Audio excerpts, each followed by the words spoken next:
to talk to y'all about Enigma. So Enigma was essentially a machine designed by the German army, the Nazis, during World War II to send coded messages to soldiers in the battlefield. The messages would seem meaningless and trivial to anyone casually reading it, but with the correct settings, the German soldier could input the messages into the Enigma machine and type out the correct deciphered message, which could then be used to coordinate the troops. So why was Enigma needed, other than a difficult pronunciation? Enigma was needed to coordinate the dispersion of troops in the battlefield. They could have used radio, but radio could not be trusted for secret communication. Just talking over the radio could be easily intercepted by the enemy, and there was no way to mask or hide the radio communication at this time. So secret communications were still transmitted via radio. For example, the Americans used Navajo code talkers.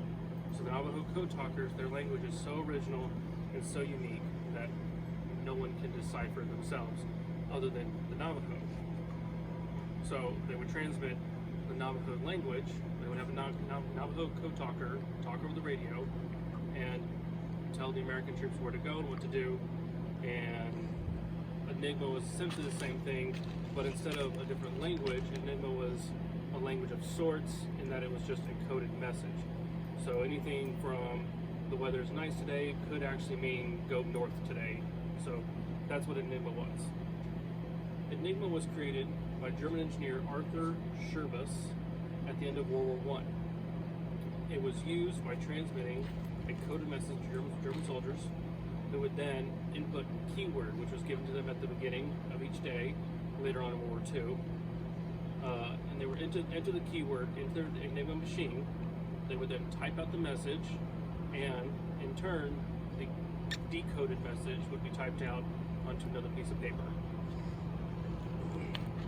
This brilliant use of coded messages forced the Allies to find ways to decipher this code. Alan Turing was one of the people hired by the British military to decipher the Enigma code. Turing decided that the best way to accurately and consistently decipher the code was to build a machine that could decipher it every time quickly and efficiently. The movie The Imitation Game depicts Turing and his fellow co-workers' mission to solve the code.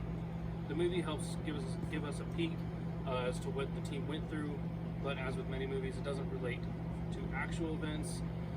All in all, though, it does show how secretive the team had to be and how important solving the code was to the British government. Breaking Enigma was not easy. Alan Turing and his team worked for about a year to create the machine that would consistently decode the messages every time. Now you might be asking, why did they decide to make a machine instead of just decoding the message themselves? So the Polish actually broke the German Enigma code before World War II had really even started. But at this time, the Germans were only using one key word. So really all they needed to break the code was to figure out that one key word, and they had all the messages deciphered. However, when the Germans figured out that they had broken this code, they decided to change that keyword every 24 hours. So essentially, every 24 hours with a new key code, you would have to restart all the work you did the day before.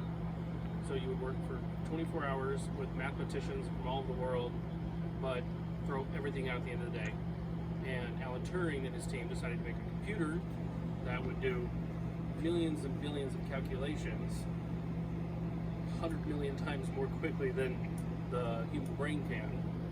So within an hour, the machine could have the keyword, and then Turing and his team would type in that keyword into their own Enigma machines, and with that, they would decipher all the messages. Okay, so by creating the machine, they were able to find the correct keywords, they would read the correct messages for the rest of the war. However, fearing that the Germans would, just like they did with the Polish, they would just change the machine, change the code, change the keyword, change something, they had to keep the entire project completely secret, completely classified, as well as even the fact that they had broken the code. So this is one part that the movie did get correct, is that even though they had deciphered every single Enigma message that was ever sent during World War II, they allowed attacks to happen because they didn't want the Germans to know that they had actually broken the code. Even after even after World War II, even after the team had finished their project, The entire team was banned from ever discussing the project with anyone, including each other. And up until the late 1900s, I believe it was the 1980s, the entire project was classified by the British government. And Turing was actually found in his flat, dead of cyanide poisoning. They're not sure if it was suicide or if it was accidental, because he was an avid scientist, always trying new things. But along with a lot of the stuff that they had to deal with, they had to remain secretive about their entire projects for the rest of their lives.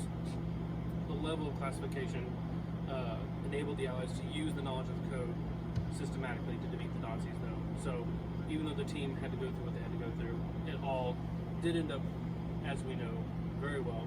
And the main source was keeping Allied ships away from wolf packs, which is actually just German U-boats. So Enigma, for a long time, was seen as unbreakable, and with the utilization of the Enigma machine and the computer that Alan Turing created, Allied forces finally broke the code. Enigma was one of the most technologically advanced codes, which meant that it needed another technological advancement to break it. Without breaking Enigma, the war could have turned out very differently, and Germany could potentially have controlled all of Europe.